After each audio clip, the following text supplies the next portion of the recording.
compte qu'il y a des choses que je savais intuitivement. Mais c'était tellement fort que je ne pouvais pas remettre ça en question. Par exemple, je savais que la vie existait dans le cosmos.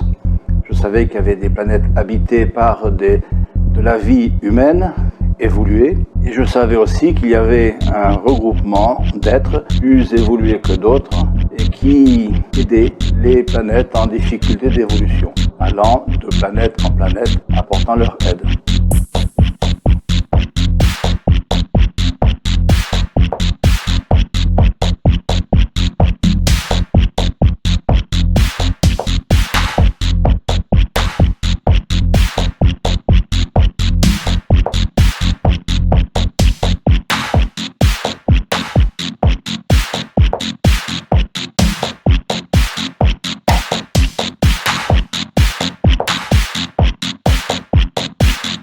L'univers est d'abord conscience.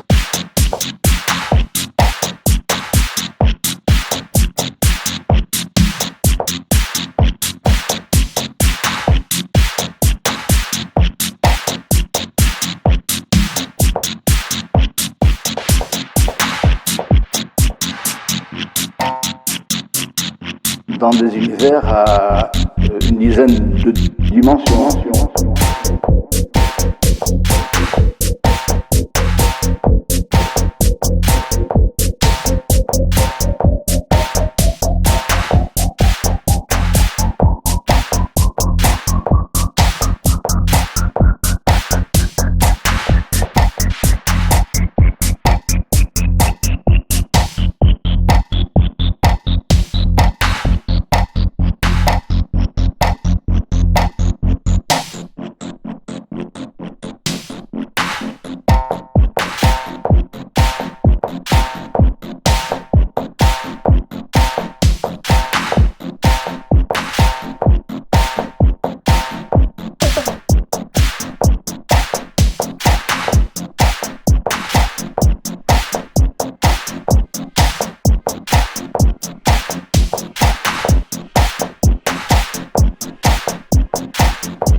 Ce qu'on appelait le vide spatial, puisque cette notion de vide spatial a été élaborée au début du siècle dernier pour répondre à des équations mathématiques.